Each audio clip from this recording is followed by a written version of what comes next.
Edward Samuelson, and welcome to the CineFiles. It's been a little while since we've been away. We've been away for a while, and we're returning here with a new special feature. We're going to do the Director Series. Today, we're going to be talking about one of our favorite directors, Sam Peckinpah. But before I begin, let me introduce my panel here. To my left, Eric Cohen, say hello. And to his left, Mike Foltz. Unfortunately, Jeff could not be here today, but he's with us in spirit. Anyway, guys, let's talk about Sam Peckinpah. Sam Peckinpah was I guess you could say, one of the early Hollywood kids. I believe he was a son of a person in the movie business, and he got into the movie business himself. First, I believe, he was discovered by Ida Lupino, I believe, and she actually helped him out, and he actually, I believe, wrote the script for the original Invasion of the Body Snatchers. And I don't know if he was the original Crazy Man director, but he definitely, when they made Peckinpah, he broke the mold, and everybody else was kind of, when they called him a Crazy Man director, they paled in comparison to this man. And he's, what's funny is he's actually more famous. Was more famous back then, not just for his movies, but his crazy wild life. I mean, he was parodied on Saturday Night Live, Monty Python, as you mentioned earlier. He was insane. He was crazy. I mean, there's a very famous story. I don't know if he was so crazy as it seemed like demons were trailing him everywhere, and plus it seemed to me that he always had to pick fights, especially with the studio. And not saying that the studio were good guys anyway, no. But he had the drinking and he had the booze, the booze and the drug problem, and he's also like a man's man. Yeah. It's a tradition of American directors. He's a real tough guy. Real tough guy. I guess you could say the first real rebel director who just really went against the Hollywood system. I mean, he was totally against it. The only reason he was hired for so long is because his movies made money for a little while. It's arguable that the MPAA system was developed because of him. I definitely can agree with you on that. It was Wild Bunch. And what's so funny is his films look so tame today compared to what's out there. But he started it, and if it wasn't for him, we probably wouldn't have like you said, a rating system. We'd probably be in censorship still. Mm-hmm. But there's one of my favorite stories of Peckinpah is there's a very famous story where he's actually filming a personal project for him, a very big bomb at the time, Bring Me the Head of Alfredo Garcia. And there's a scene where people said he just went out to a field and he was just looking around. It looked like he was scouting for mountains, and he was just out there for hours and hours. And people were just thinking, what is he doing? Is he really into this? And they found out he was trying to get down from the coke high he was on, before he go back to his filmmaking, because he was just so high on the set.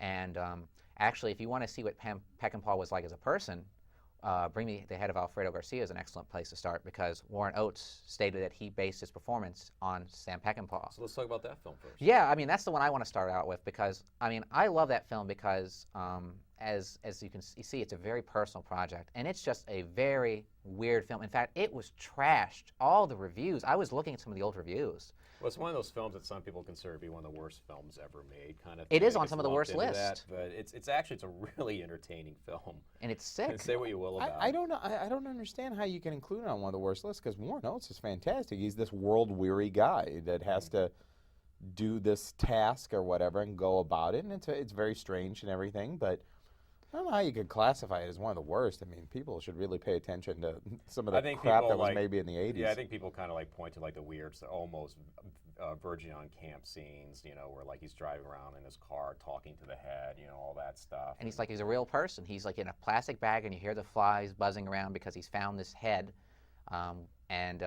which actually we should get into the plot a little bit about it.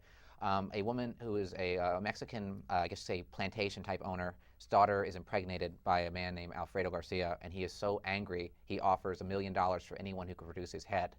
And Warren Oates hears about it, as he's a down-and-out piano player in Mexico, and he finds out about it, and he knows someone who actually knew Alfredo Garcia, and he goes to find him to take his head. So many, many weird things happen to him when he's in Mexico, in this this depressing land of poor people, and he meets very unusual characters. In fact, Chris Christopherson, I believe, in his first performance in a movie, he's really frightening as a would-be rapist, and one of the best scenes in the movie, actually. But Bring Me the Head of Alfredo Garcia has many, many macabre scenes. Back then, I guess you could say talking to a head and having a conversation with it actually is kind of bizarre, It's a very bizarre thing. It's hard for people to kind of...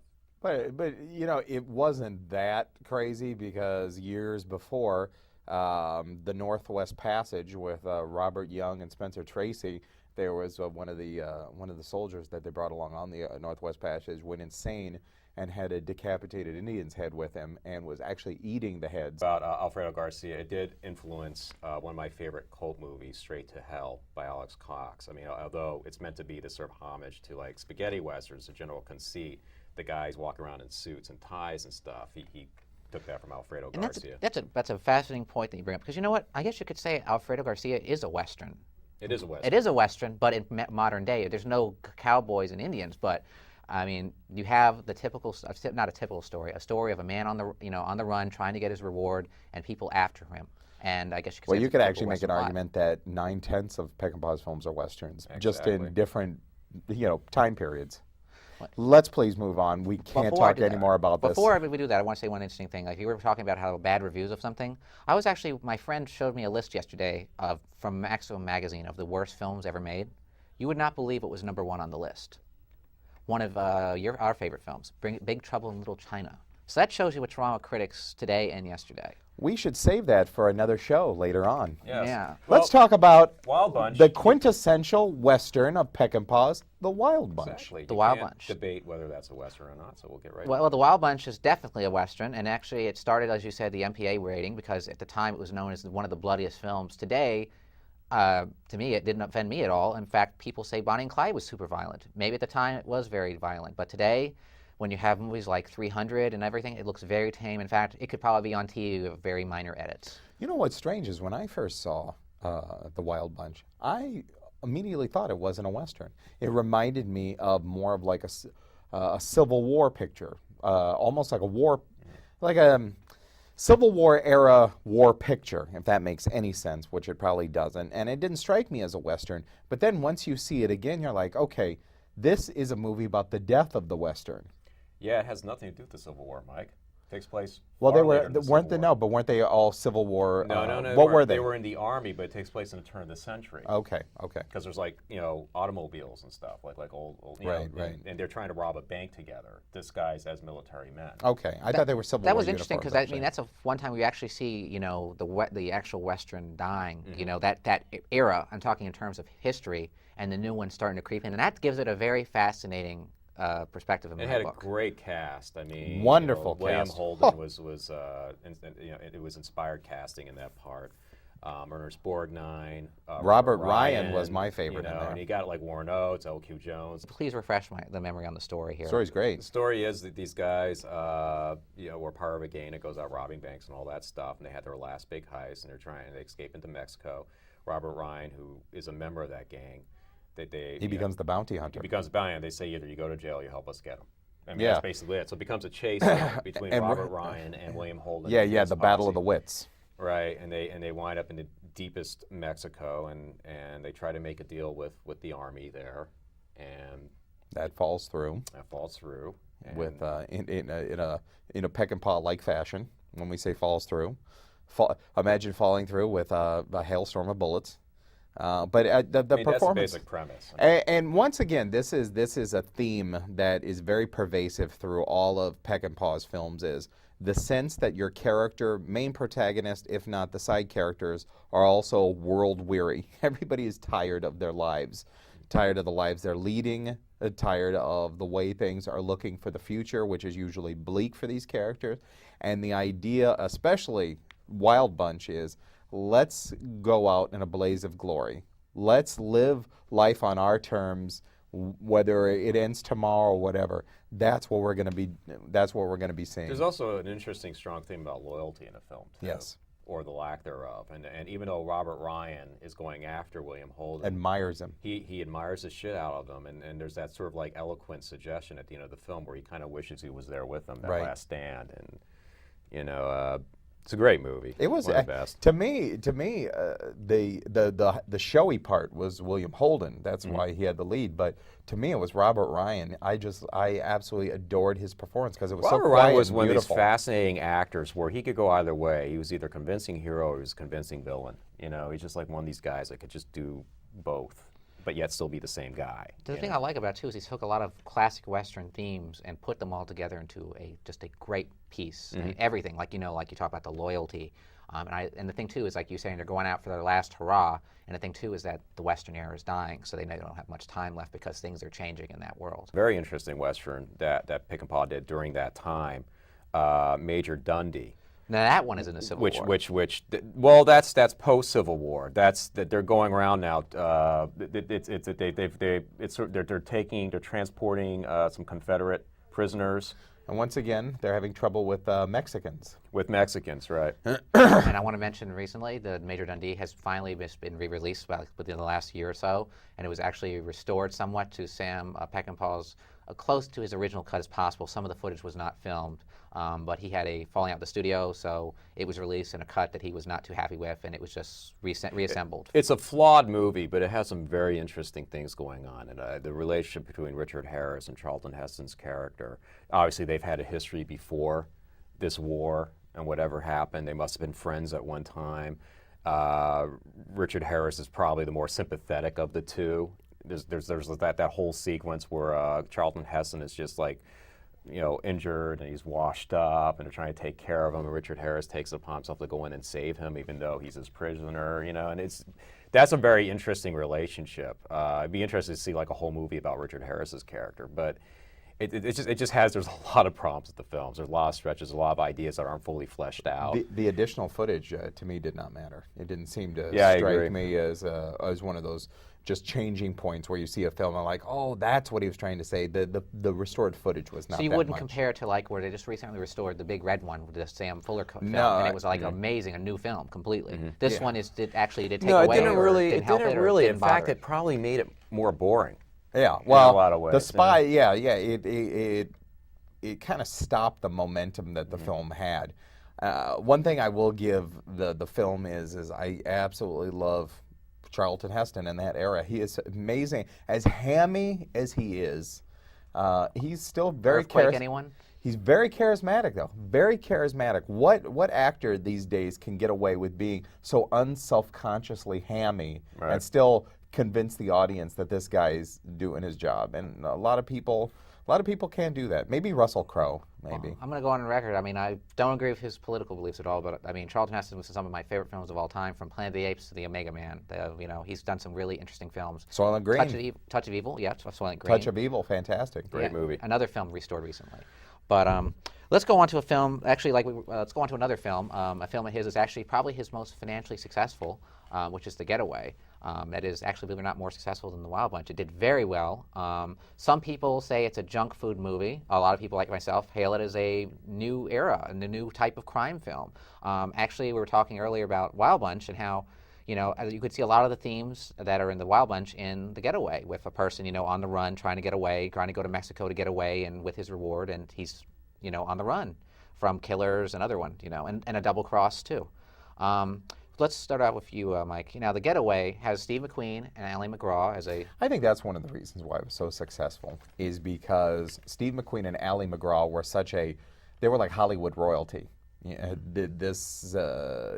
Ally McGraw had left Robert Evans to be with Steve McQueen, this was tabloid fodder for months and months and months, if not for years. Mm-hmm. And to have and they had this kind of electric chemistry. If you're a Peckinpah fan out there, I am gonna drop a little bit of blasphemy here. I actually thought the remake of The Getaway was better. I thought it was better than the original. I don't go there, but I liked it. But the one thing that I do like about the original Getaway that you don't see, a friend of mine brought this up a long time ago, and I agree with him 100%.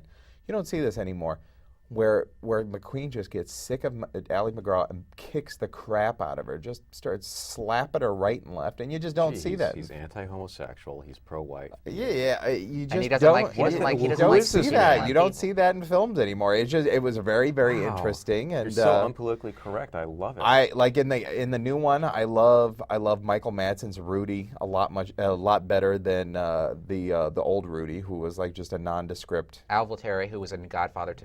I didn't think he was that I don't know if I totally agree with that. And then you had Sally I have Struthers. to re-see the remake again. I thought the remake was good and was quality filmmaking, but it pretty much hit all the notes supposed to make. I thought that Getaway had some more interesting, subtle things, like the whole side story with Sally Struthers and the breakdown of her marriage. Because That's it's terrific. like how the The guy vet. comes. Yeah. And I just thought that was so interesting. It's so dark. I mean, you Yeah. see a guy, they're just like, the guy's having sex with the wife and she's enjoying it. The and guy's he's just completely depressed. He wants to kill himself. completely cuckolded.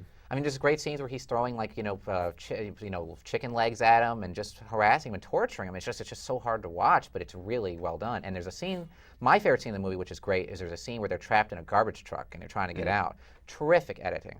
And the best thing is the finale, which is in a hotel.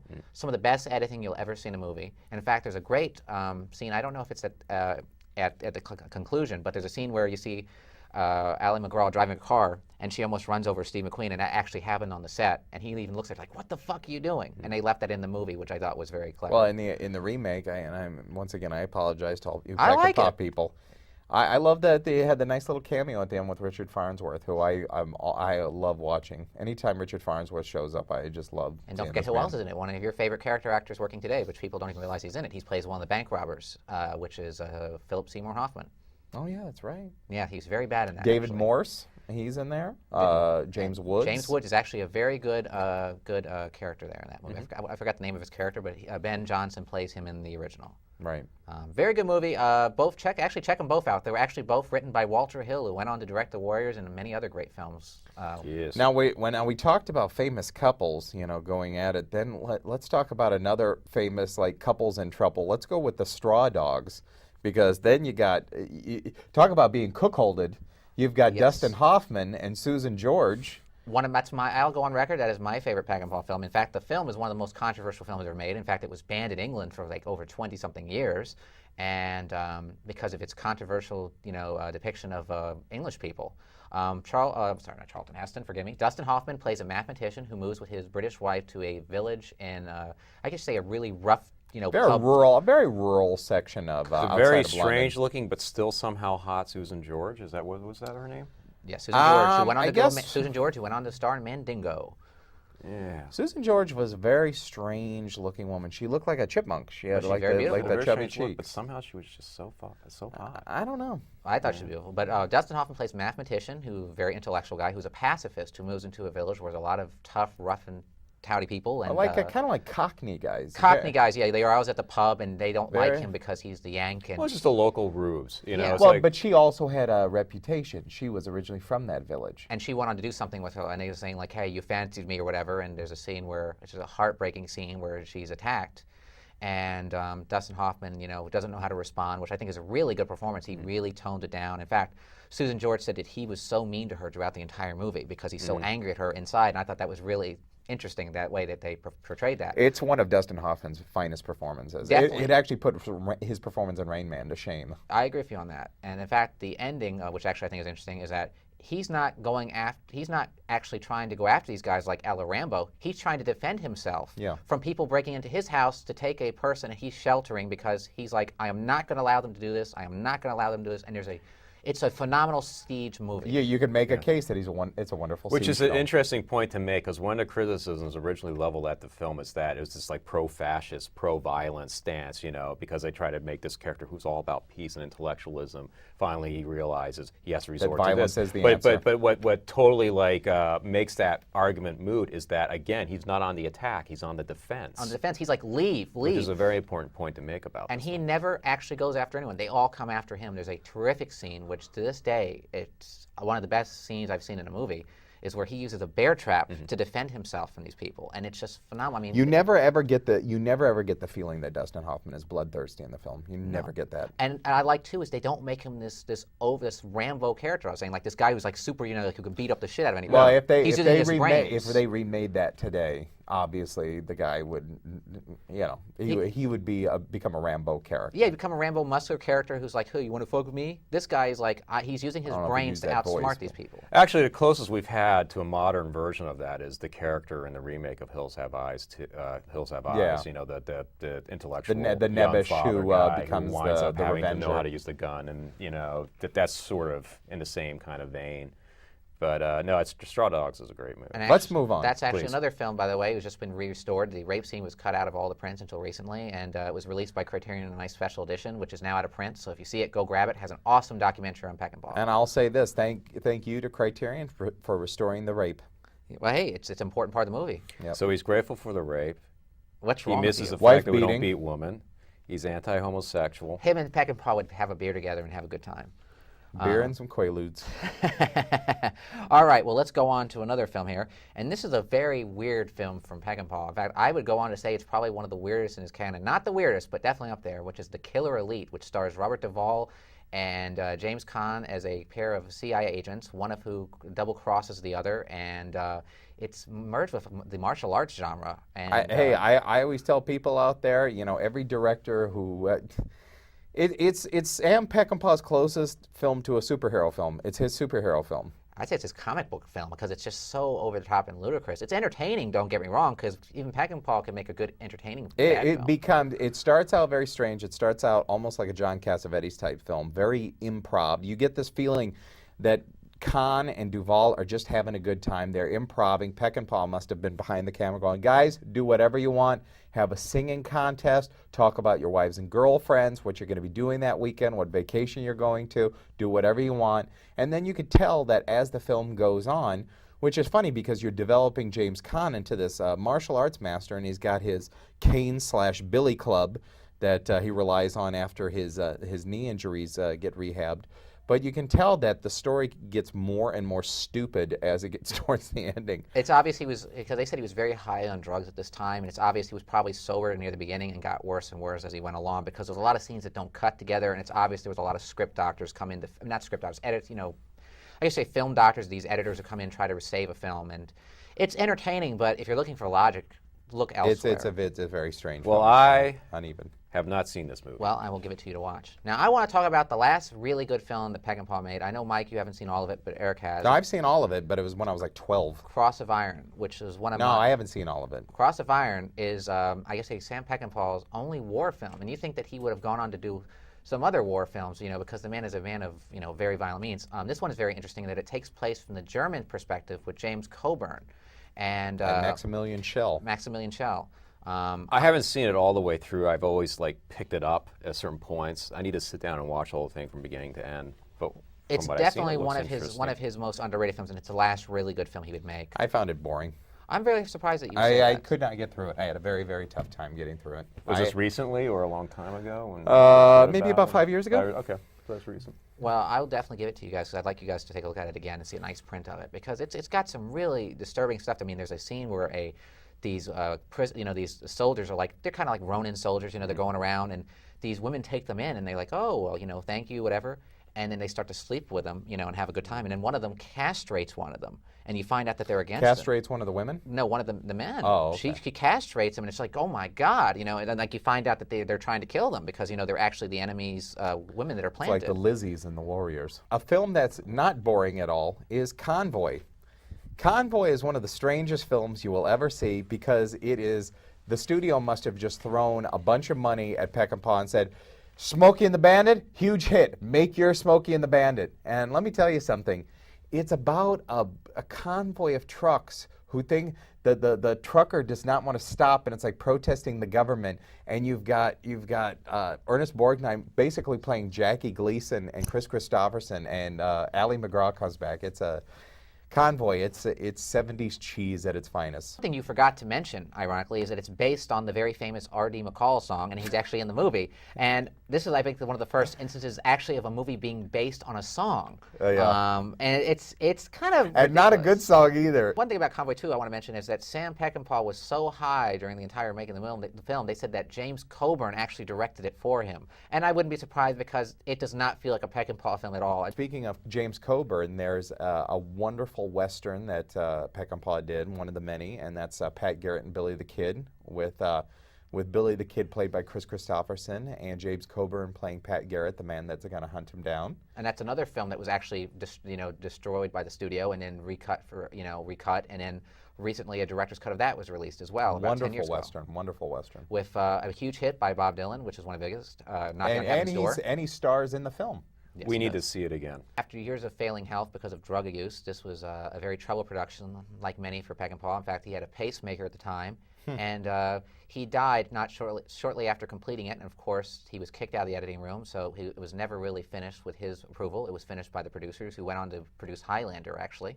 Also, that same year, I guess you'd say his I guess you could say his Robert De Niro, as Scorsese has De Niro, and Peckinpah had his De Niro, which was Warren Oates, died. So they both died within the same year, and it's very sad. And the last film was The Osterman Weekend, which was based on a Robert Ludlum thriller, which is it's very, it feels most like a TV film, actually. I mean, it just doesn't have the style of Peckinpah. It's a very basic, it's just an overly complicated plot for no reason. It's also kind of typical of films of that part of the 80s that were coming out. Very glossy.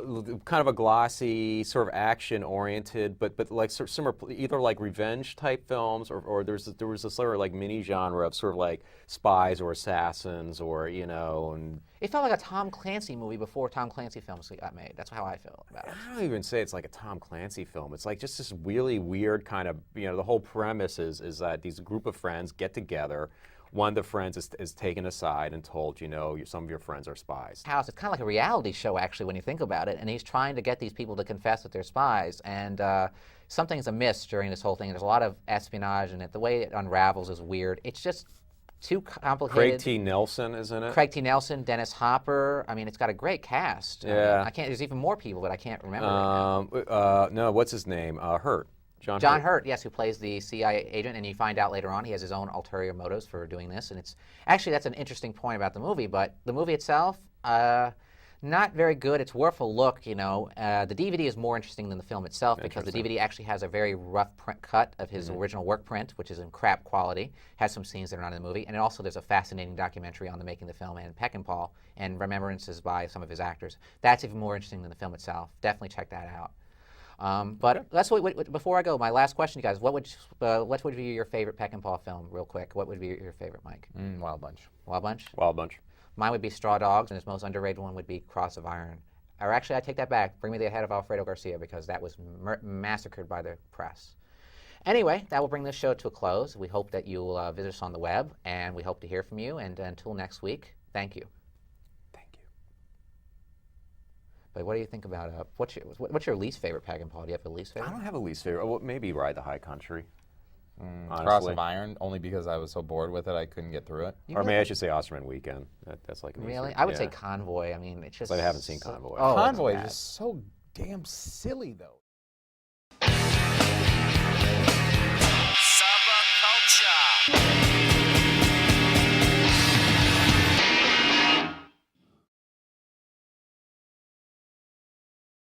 It's been a little while since we've been away. We've been away for a while, and we're returning here with a new special feature. We're going to do the Director Series. Today, we're going to be talking about one of our favorite directors, Sam Peckinpah. But before I begin, let me introduce my panel here. To my left, Eric Cohen, say hello. And to his left, Mike Foltz. Unfortunately, Jeff could not be here today, but he's with us in spirit. Anyway, guys, let's talk about Sam Peckinpah. Sam Peckinpah was I guess you could say one of the early Hollywood kids. I believe he was a son of a person in the movie business, and he got into the movie business himself. First, I believe, he was discovered by Ida Lupino, I believe, and she actually helped him out, and he actually, I believe, wrote the script for the original Invasion of the Body Snatchers. I don't know if he was the original guy. Real tough guy. I guess you could say the first real rebel director who just really went against the Hollywood system. I mean, he was totally against it. The only reason he was hired for so long is because his movies made money for a little while. It's arguable that the MPAA system was developed because of him. I definitely can agree with you on that. It was Wild Bunch. And what's so funny is his films look so tame today compared to what's out there. But he started it, and if it wasn't for him, we probably wouldn't have like you said, a rating system. We'd probably be in censorship still. But there's one of my favorite stories of Peckinpah is there's a very famous story where he's actually filming a personal project for him, a very big bomb at the time, Bring Me the Head of Alfredo Garcia. And there's a scene where people said he just went onto a field and he was just looking around. It looked like he was scouting for mountains, and he was just out there for hours and hours. And people were just thinking, what is he doing? Is he really into this? And they found out. Crazy man director, but he definitely, when they made Peckinpah, he broke the mold, and everybody else was kind of, when they called him a crazy man director, they paled in comparison to this man. And he's, what's funny is he's actually more famous. Was more famous back then, not for his movies, but his crazy wild life. I mean, he was parodied on Saturday Night Live, Monty Python, as you mentioned earlier. He was insane. He was crazy. I mean, there's a very famous story. I don't know if he was so crazy as it seemed like demons were trailing him everywhere, and plus it seemed to me that he always had to pick fights, especially with the studio. You know, and not saying that the studio were good guys anyway, No. but you know, he had the drinking and he had the booze, or I mean the booze and the drug problem, and He's also like a man's man. You know, Yeah. it's a tradition of American directors. He's a real It's tough.